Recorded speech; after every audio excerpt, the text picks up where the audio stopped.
Okay, so this is part 2. Actually, it was the first time we were talking in English, the last one. Yes. So we will continue now, and we have Tilda again. Yay! Yes. Thank you. Yay. Welcome.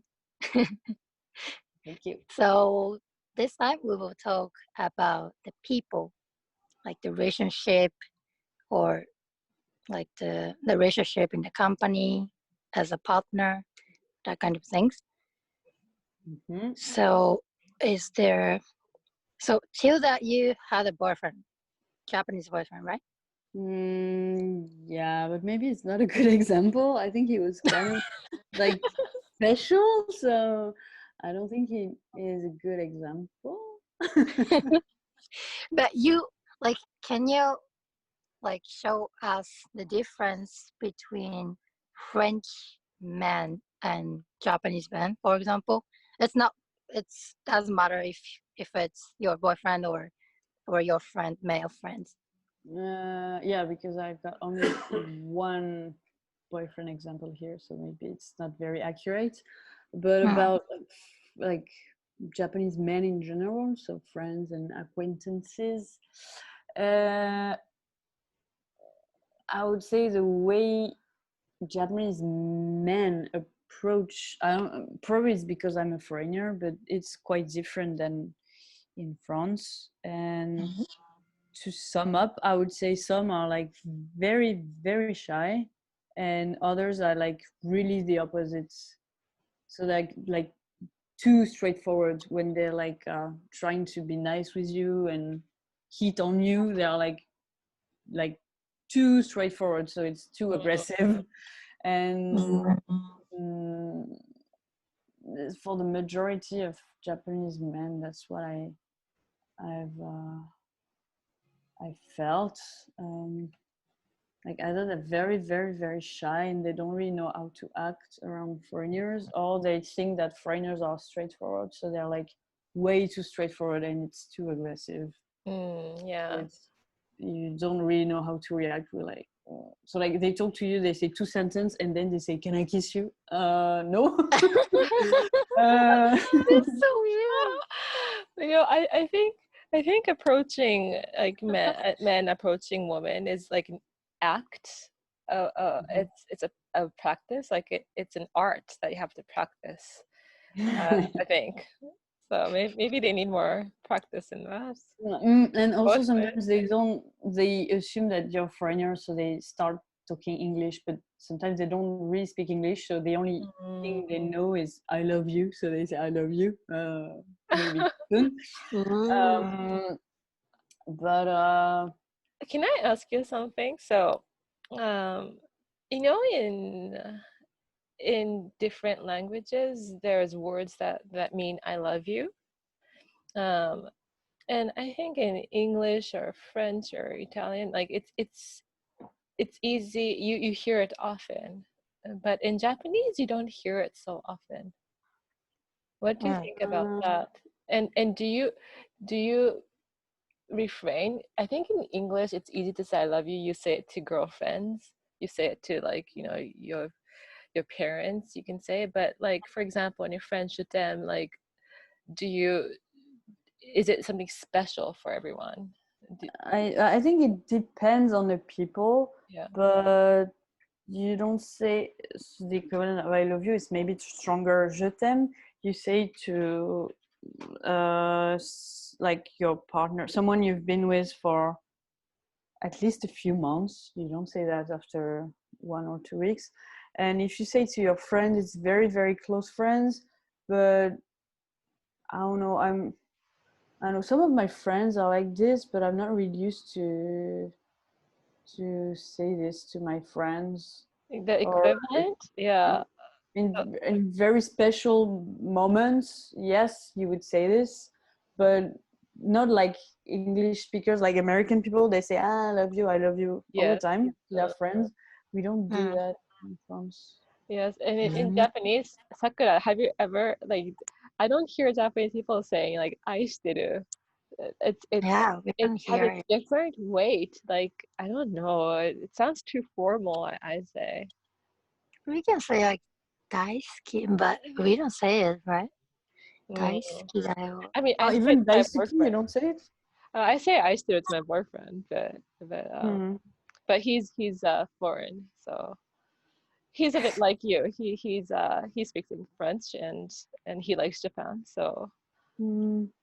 So he Yeah, I understands. think for young generation, we're more casual to say like 大好き or 愛してる, but like when we get old a little bit, like if you're thinking about the marriage or then it's getting more difficult to say 愛してる or 大好き or like love expression. But I think it's I think it's important to express. But do you see a lot of expression happening in Japan, TILDA?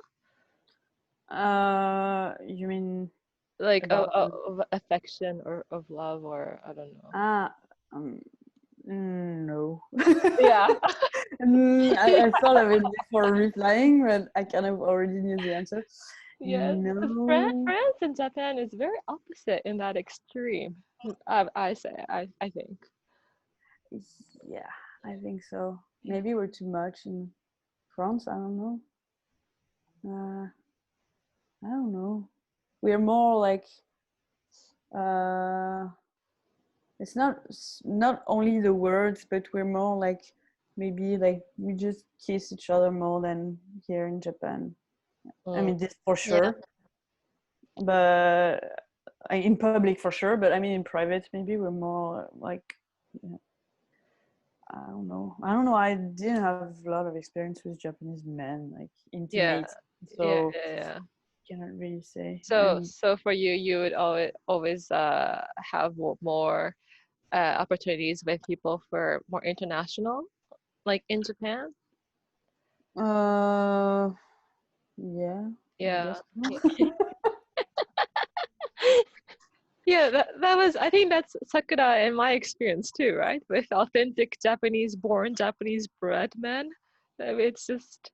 Actually, I really don't know how I can get, like, I can be attractive for Japanese men. I don't know, because they never, like, came to me. Like, the Japanese people came to me, but they're not 100% like local Japanese men. So they like sometimes went out or they had experience of life outside. So but it's not 100%. So I don't have any experience with local Japanese men. Local Japanese. But even if you, I mean, which they can't speak English. Like if even not like if you haven't like been in a relationship with like local Japanese man, as you say, but the way I guess sometimes Japanese men approach you, and I have my experience, but I'm a foreigner, so maybe I think maybe they act like this because I'm a foreigner, but I don't know how they would act towards a Japanese girl, so maybe it's different too. I don't know how they approach you. Yeah. I mean, like in a bar or in a club, I don't very know. Mystery. But also, the interesting thing is if you focus on the girls, like Japanese girls, like Japanese, like domestic girls, like they're very different too. Like I would. Yeah. So. In what way? They're very dependent, for example. Or they like to, you know, as the Japanese say, it often takes 3 steps back behind the man. Like my ex-boyfriend told me this. What? Always Really? Always yeah, be. some people are behind. believing that. He told you this. He told me this. I mean, what? He told me worse things. What? And one day we were in a bar with a young couple. I mean, young couple. They were like 35, but they had just got married, and they seemed to be like a sound couple and quite modern. But actually, the woman was saying something like this, and he said, "Oh, you hear? Even her, she said that you have to be 3 steps behind." And I was like, I still don't understand. and they explained me, and I was like, okay. But my ex, who was Japanese, he told me after 6 months of relationship that he was Teishu Kanpaku, and I didn't know where he was. We talk about this. Oh wow! And every time I tell this story to Japanese friends, they're like, "Oh, but okay, you got like the worst one. It's very rare now. Teishu Kanpaku is more like it's rare. old style." So he didn't know he was like this, and he told me, "Now I met you, and because I'm like maybe like very straightforward and also I complain a lot, and so he realized, oh fuck, actually Teishu Kanpaku is good." Maybe because he was with me, he realized, oh, Teishu Kanpaku is better. Actually, I would be Teishu Kanpaku from now on. Yeah, but like what I don't understand is like Teishu Kanpaku, like it comes from the idea of having control or having ownership. Whereas like you never have ownership of anyone in your life. Like it's just an agreement. It's not an ownership. You don't have control over anyone. Like it should be a flat, like equal, or else it becomes unhealthy, I would say. Yes. And I've been told, I'm sorry, I've been told that by some Japanese men that I should keep my mouth shut. Okay.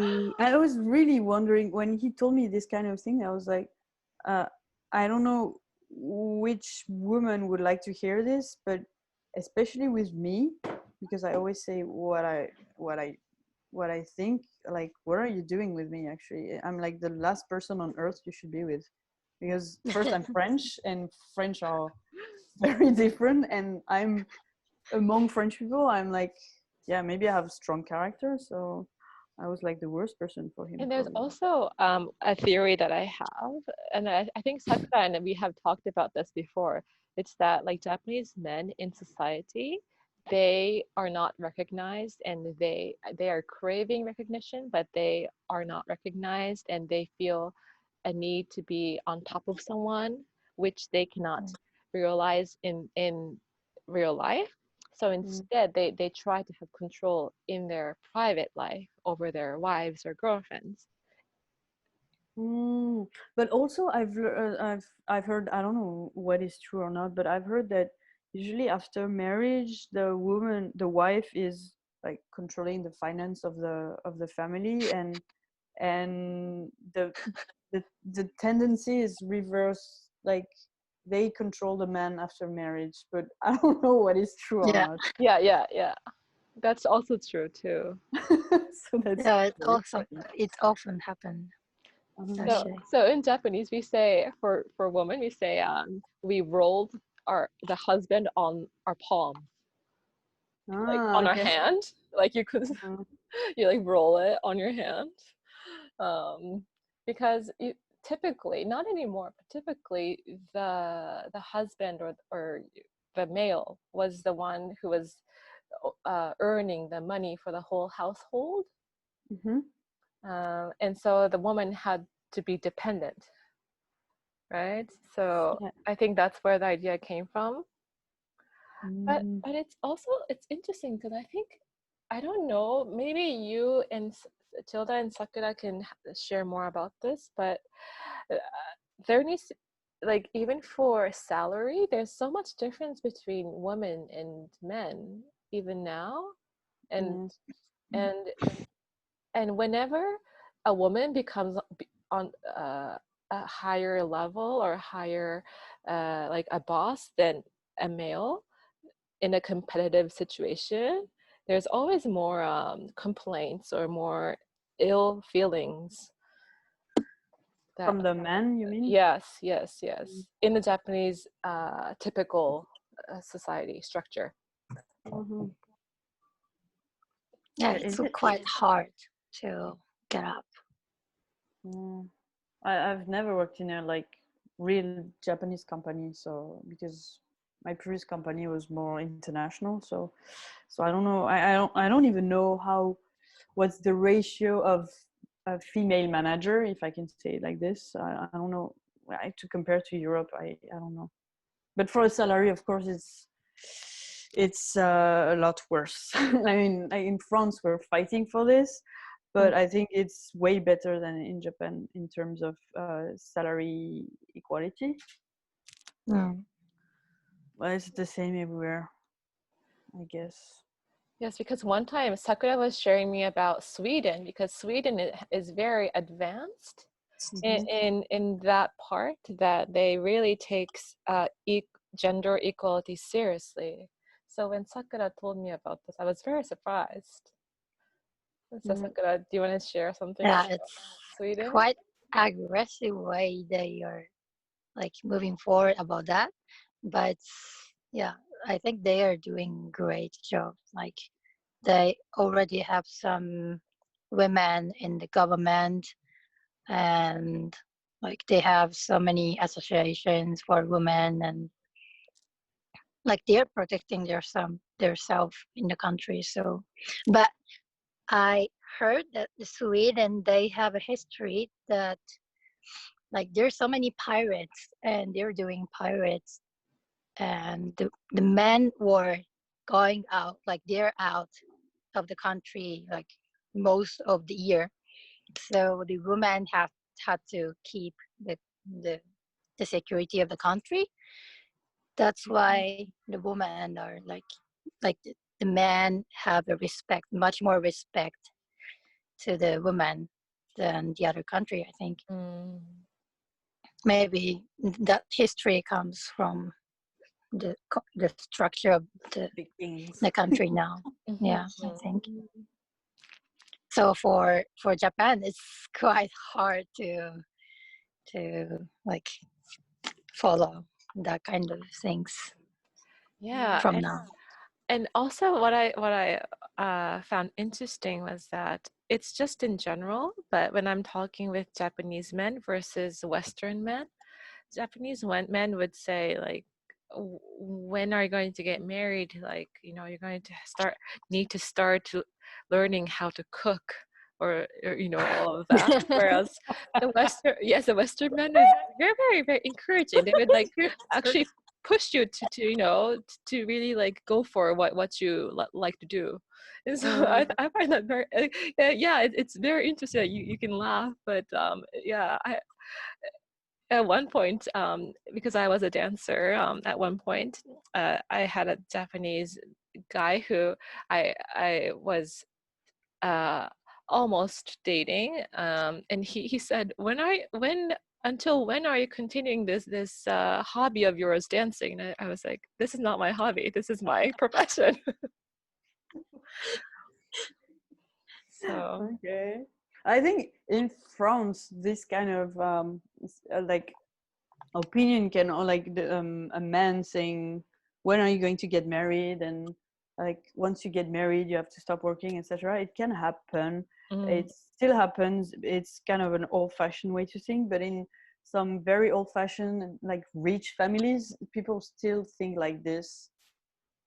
So yeah, it can still happen, and they really think like it's they don't say this to be mean, or they really think that is the normal way to be.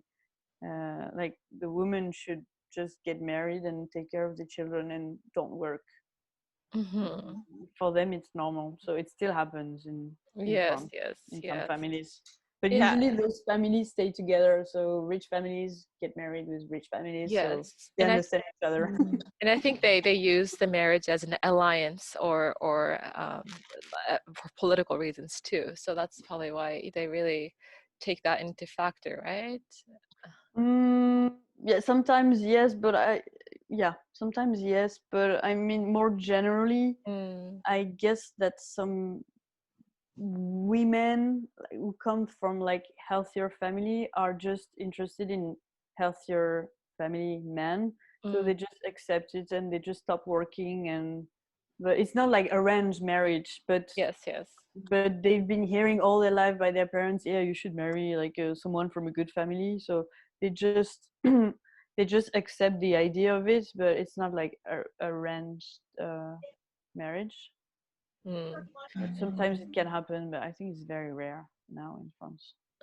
And I also have a interesting thing I wanted to ask. Like, some people of my foreign friends were surprised that in Japan, whenever you start dating, you have a mutual agreement of 付き合う. You say like, whichever usually the boy says, 付き合いますか? Or, a question, and then the girl or the other person says like yes, and then you start dating. Whereas I hear often that in the West, you don't really have that. It's a gradual. I talked about this with my ex-boyfriend actually, and I try and explain him, but we used to do that when we were like 14 years old. Like, do you want to go out with me? Do you want to be my girlfriend? But Yes, I remember that. don't ask the question. And then he was like asking me many questions, like, so how do you know if you're dating? How do you know if the other person likes you? And I was like, you just know it, and you at some point you're going to kiss, but you don't ask before. I mean, it's very different. We used to do that when we were teenagers, like asking the mutual consent. Of course, we will not like act if you don't feel like the person it doesn't consent, but you don't really formulate the question out loud. Yes, I always found that very interesting, the formulating question. Usually it's one of my Japanese male friends told me that we were talking about this like 2 years ago, and he told me usually it's after the like third, fourth date, the guy asks the girls, do you want to date? And there is no physical contact, like even like touching hands before this question, he told me. I don't know What? Okay. Like before saying, do you want to date with me? You don't even like touch hands or nothing. It's like omiai. Yeah, but like how can you know without? Yeah, interesting. I don't know. Well, maybe you just ask the question. If the girl says no, you just give up. I don't know. Yeah, it's quite different indeed. Yeah, and I would say like also the couples are also very unique sometimes in Japan. The things they do together. I don't know anything about this. Oshiete kudasai. I would be interested to know. I don't know what the Japanese couples do.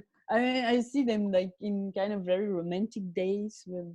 Yeah, I don't know if. And I think Japanese people have some tradition of warikan or the man paid all. Yes, let's talk about that. Yes.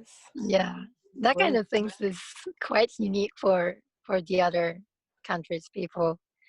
Because me neither know like what is going So on about what that. happens in Japan? So once you start dating, then what happens? Does the guy pay for everything, or do you split? I don't know.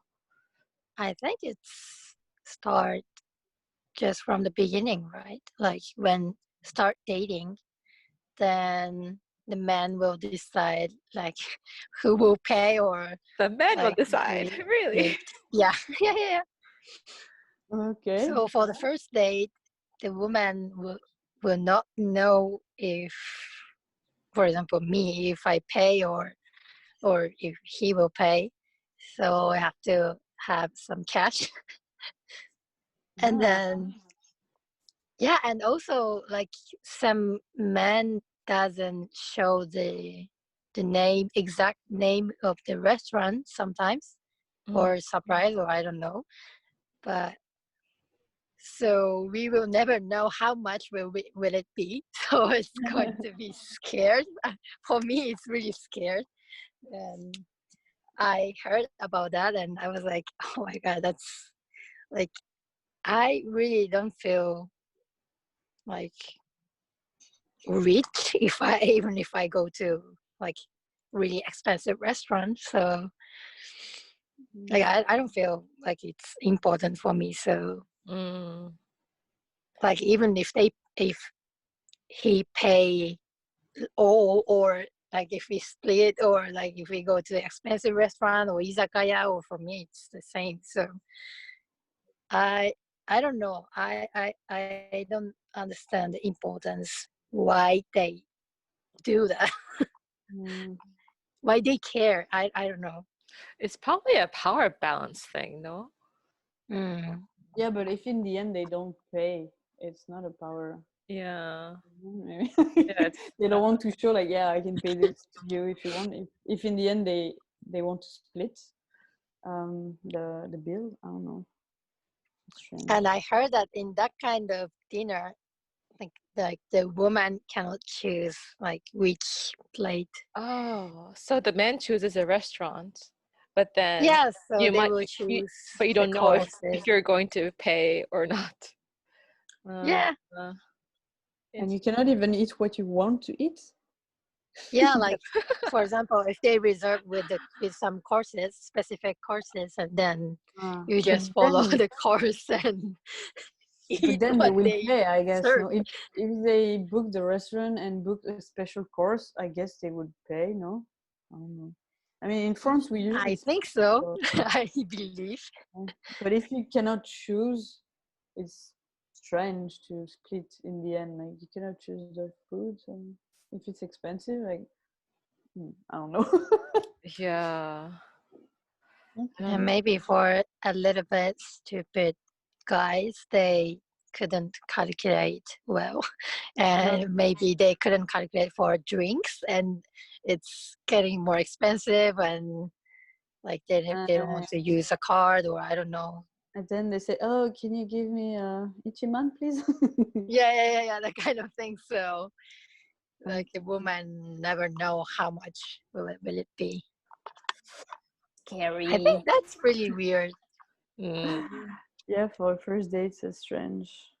I never had that kind of date in my life, so I don't know. But I've heard that usually the Japanese men pay, but I got a few dates with Japanese men when I was on a dating app, and it really depends. Most of the time, Japanese men pay. Sometimes they split. But I mean, in France, we split, so most of the time. Yeah. So I'm not shocked with that. So I'm okay with that. And actually, I prefer splitting. So, but if I cannot choose the restaurant and I cannot choose what I eat, and then I have to split, I won't be very happy. I think it's like a very expensive restaurant, and then I have to split. I mean, at least I can choose what I want to eat. Yeah. It's weird. Yeah, it's interesting. And also the communication. We talked about this a bit before, but like communication in general, I don't think happens. I think there needs to be more communication happening between couples. I think, like in general, I'm sure some couples really emphasize communication in Japan too. But so many times I see couples that do stuff together, like, I don't know, go to movies or they go to restaurants, go to, like, see cherry blossoms. But then I don't know if they're communicating so much.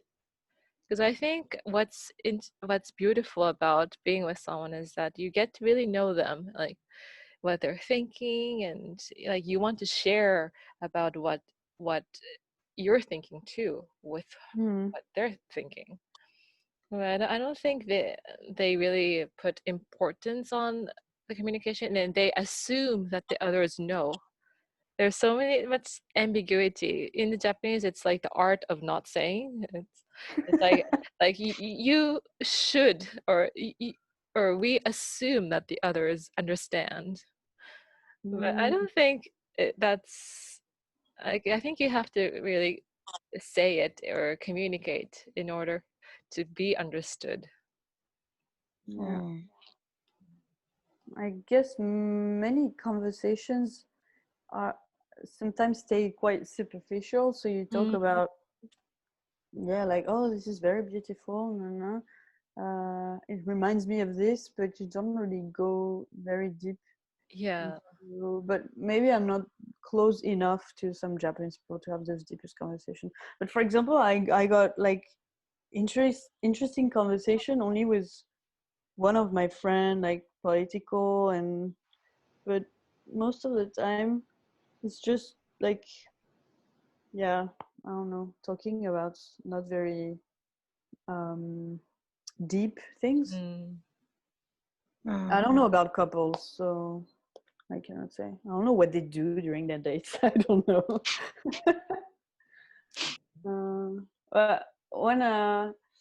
One French woman I met told me that she was sharing like with one of her Japanese woman friend, sorry, and she said, yeah, every evening I have dinner with I wait for my husband and I have dinner with him, and her Japanese friend told her, whoa, but what do you talk about? What do you find? How do you find anything to talk about with your husband?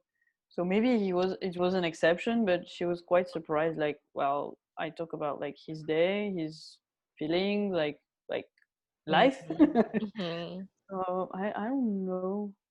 I don't know. Maybe this woman was just strange. Yeah, maybe.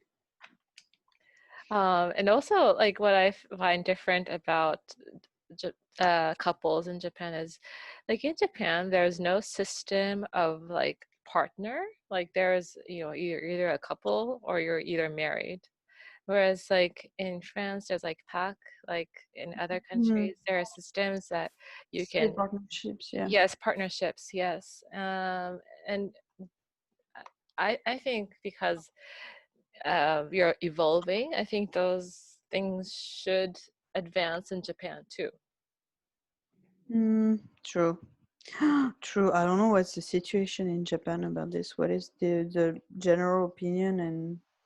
But actually, the French civil partnerships PACS was is. I made my master's degree dissertation about this. Oh, wow. about the civil partnership in England, because I was studying in England, and the one in France. But now it has changed. But first, the civil partnership in France was not made for gay couples. It was, you still can make a civil partnership with as long as it's not too close degree, like your cousin. If it's like third degree cousin or your neighbor, you can make a civil partnership with your neighbor or your friends or anyone, actually, as long as if it's not very close family members. Because I think some people don't believe in marriage.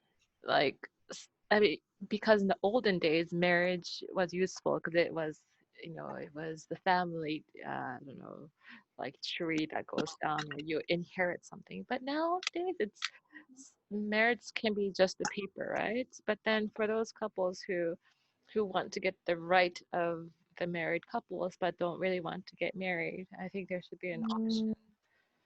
Yeah, that's why civil partnership is. I mean, it was used in some countries for as a kind of gay marriage, but also it's for people who don't believe in marriage, as you said. They can still have all the fiscal, like tax advantages, the same as married couples.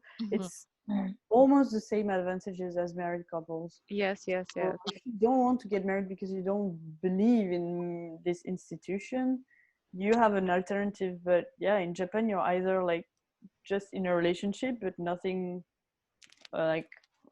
official, I mean, as regards the administration, or married. I didn't know that. I mean, I've never thought about this before. Yeah, and also if both partners want to keep their last name, but then if when you get married, you have to choose one. Either the wife goes under the husband or the husband goes under the wife's name. But like for due to family reasons, if you want to keep both of your last names, then there is no option at the moment. Like, I mean, you can keep it, but then it's not official. Oh, okay. It's just like the Yes, name you use, but yeah, for administration, your official name is your husband or your... yes. So yeah. So there's, right, Sakura? Yeah. Yeah, so that becomes very interesting.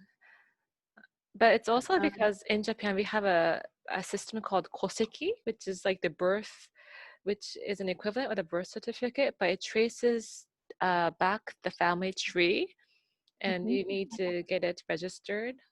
So that's probably why they need to show that the person moved from one family to another's family.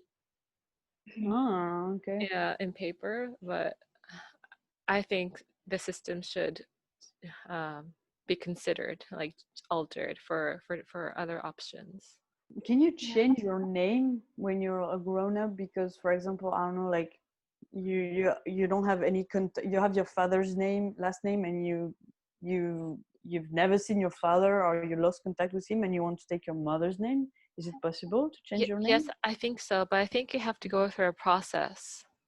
Yeah, of course. Yeah. And I think you can. I think you can. Okay. Yes, because I think in Japan, it's the mother that has the parental right to the child. So if it's the other way around, I think it's difficult. I'm not sure. Okay. So if the mother, if the parents divorce and the mother has the children, they still keep their father's name, whatever happens. No, they keep the mother's name, I think. Oh. But then the right of the children is automatically to the mother.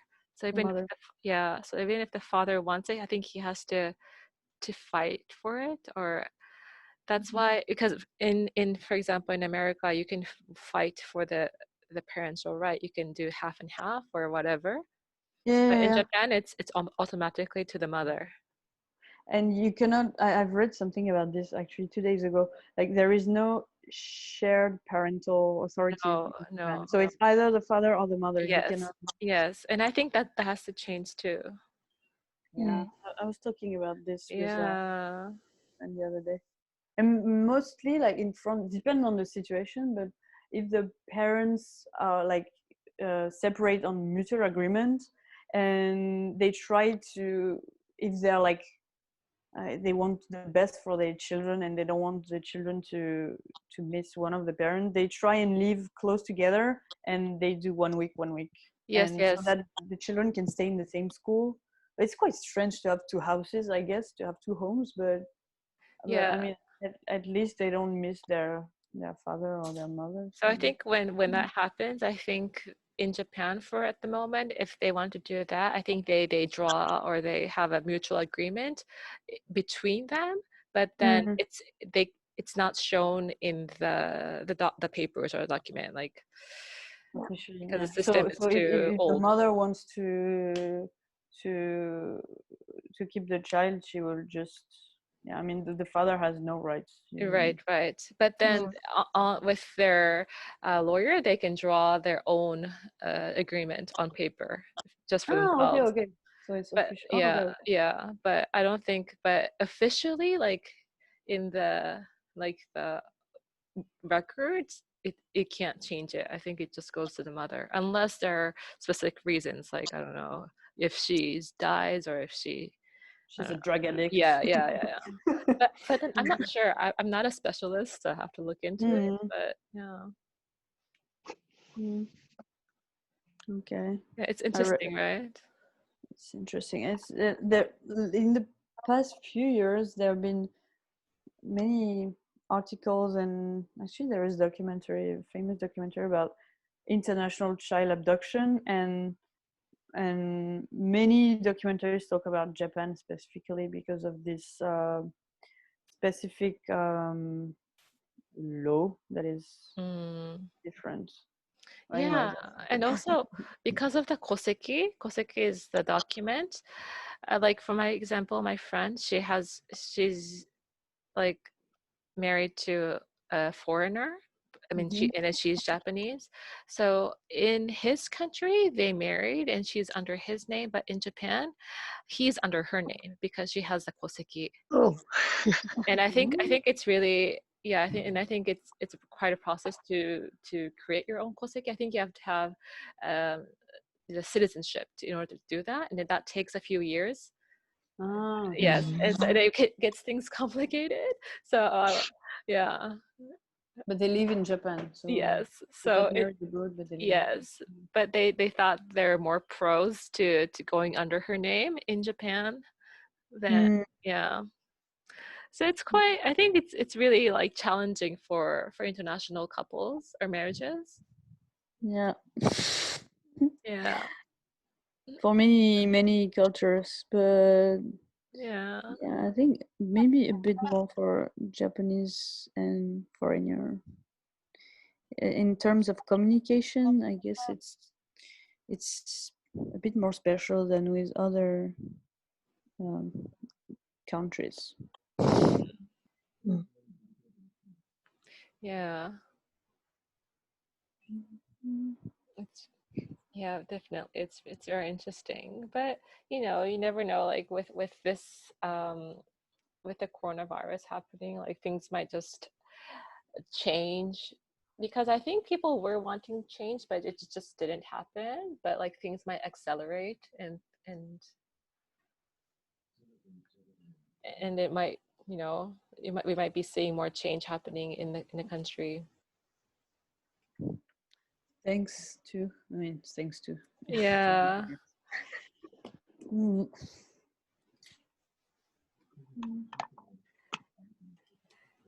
Yeah, well, I think we kind of like went really broad from people from in general. the original topic.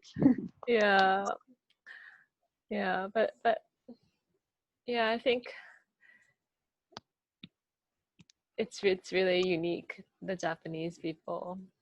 I would say, especially like romance. I think there's more opening up that they can do. About romance? Yeah, about romance, yeah. Both on the men's side and the woman's side. I don't know a lot about this.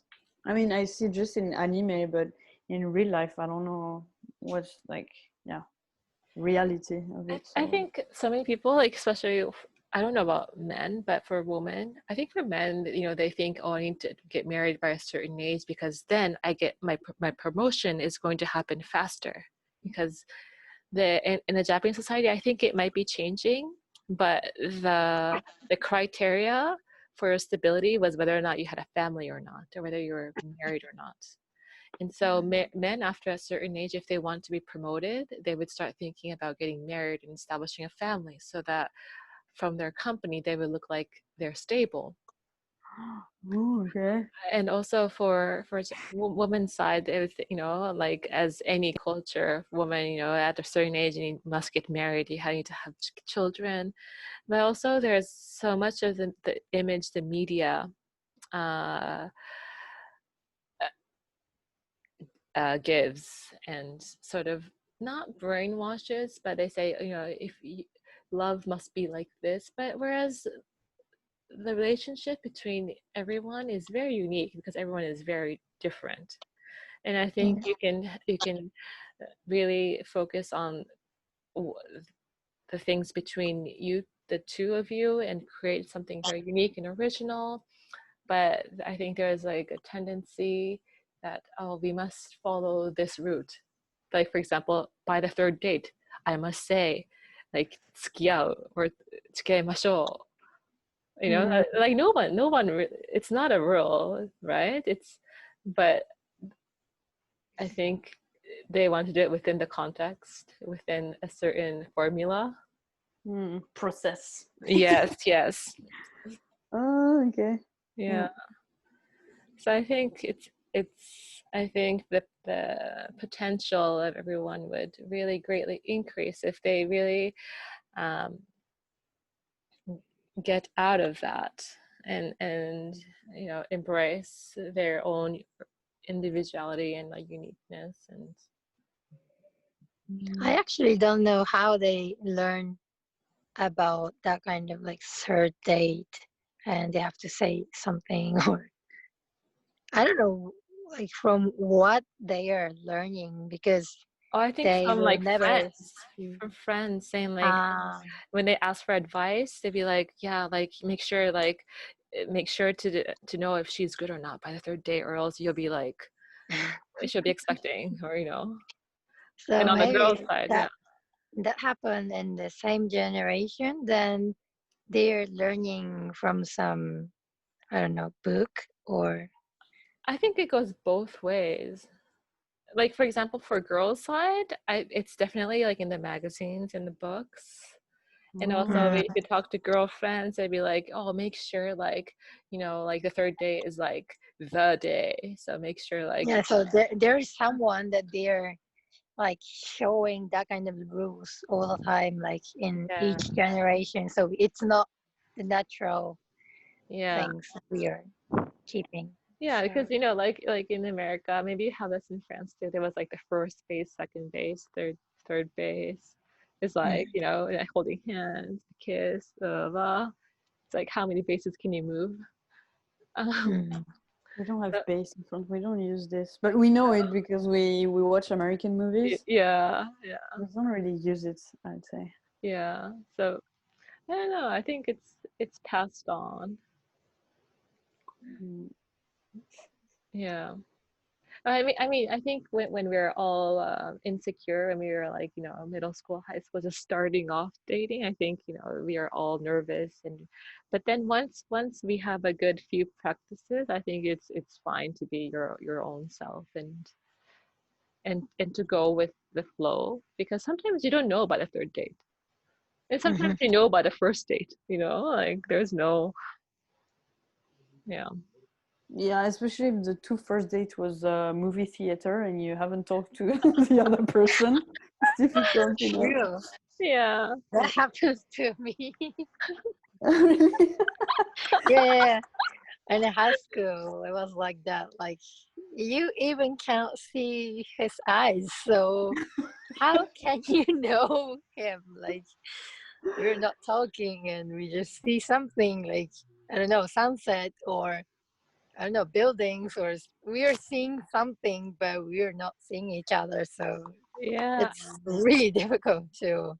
And also, like, there's a culture in Asian countries. I know that this is true in Korea, but I don't know about China. But especially in Japan and Korea, on Valentine's Day, it's the girls who give the chocolate to the boy, saying, "I like you," and then the boy is supposed to give his answer back on the 14th of March, the next month, 1 month later, to say if he accepts it or not. And so, but whereas like in other cultures, it's different. It's usually the men bringing flowers and wine, and the woman is the princess. Yes. Yeah. But in Japan, princess have to do some actions to get love. To become a princess. Yes. Yeah, and so I think it's also a cultural things too.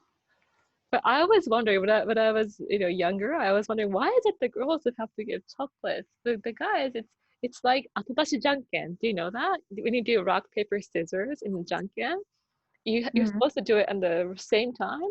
But then if you're late, that means you can see what the other person's presented, so you can win, right? Yeah. So I always thought Valentine's in Japan like that it's not fair for like the boys. Yeah. They're just waiting. The boys know like who likes, who don't like. Yeah. First. Should be the other way around. Yeah. But I actually had a lot of fun with that. I was really enjoying the Valentine Day when I was young in high school. But at some point I realized that we cannot see the real life of each other with that kind of way. Like, we never go to each other's house, or we never see each other's friends, or we just like, we are us, but we are not like, we are not seeing like anything else of that person. So Yeah, it's like an ideal image, right? That you create of that person. So I'm just seeing him in the school, so I don't know what is the real life of him. But I just like have some images in the school, and he's kind, he's nice to the people or something like this. So it's really like blind just in the high school, and it's quite like unique way to know the person. But Yes, and I think that sometimes crazy. continues. I think that continues, especially in Japan, like even after high school, even into adulthood, that Yeah. both Yeah. the men and women, they create the image. Like for the girls, they think, oh, okay, he earns so and so much, like he earns this much annually, or he graduated from this university, check. He goes to this company, check. Oh, About oh, that, I sometimes hear about the face, like ikemen or like yeah. good looking or bad looking, and I was like, okay, so you can keep thinking about that, but I'm just not interested in it. Like it doesn't show like the point of like how they're seeing the face of the person is quite different as I'm seeing the face of the person. So it's like just the surface or like mayuge or me or hana or something like that about the size, or I really don't understand that. Yeah, of course I mean, because of course you want to be attractive for the other person, because you want to, liked or whatever. That's normal, I think. But I think what's more important is the inside, who they are as a person. But if you ignore that, and if you just look at the superficial part, the surface part, then then it's not a great way to judge people. Yeah, and Maybe if it's isn't it? good looking, like I can see that person is asshole, like they're showing that kind of things on their faces, so I can see it, and so I really don't understand why they're like looking the size of the eyes or nose, or like it doesn't show the inside, so it's not connecting. But I thought maybe it's more difficult to get to know really the person, as what you were saying earlier, because from what I've observed, like teenagers usually friends group, girls hang out with girls and boys hang out with boys. They don't really mix. So maybe like in school, but I haven't seen a lot of groups of teenagers, like mixed girls and boys. I don't know if it's just my impression or if it's true, but yeah, so it's a bit more difficult to get to know the real person. So maybe that's why they rely on physical criteria, because they don't really, I don't know. But if we are getting old, it's like we at some point we will realize like we have the real life, and like we need to know to move on the relationship. And but in Japan, some people still doesn't care about the real life and like real personality, and they just care about surface, like big boobs or big tits or like that kind of things. Like I was like, oh my god, they're still thinking about it. Like it's important part, but it's not like everything. So it was quite unique, I think, in Japan. Like they just care the most, I think. Like, I'm sure it's not everyone, but it seems like there's more people who think that way. Like Yeah. both on the male side and the female side. Yeah. Yes. Yeah, I mean, it's just, I mean, in France, it can be the same when you're young, like like 13, 14-year-old. You think that like physical appearance is more important than. Yeah. Yeah. I don't know. I was in a girls only high school, so it's quite. Oh. Yeah. Oh, I didn't. didn't know it. Junior high school and high school. Yeah. Oh, wow. But I had some guy friends and we were hanging out, girls and boys, so I didn't really feel a gap. Like, Yes, yeah. Maybe it will be depend on that kind of situation the people was growing up, maybe. Mm. Because my high school and junior high school always was mixed, so I had some contact with guys, so it depends, I think. Yeah. Okay, so maybe we will finish this topic. Okay. Yeah, I think it was quite good. I had a really good time. Yeah, thank you, TILDA, for coming. It was Thank you. a treat. Hope we will make the new one soon. Yeah. Okay. Again. Okay, bye. Bye. Thank you. Thank you.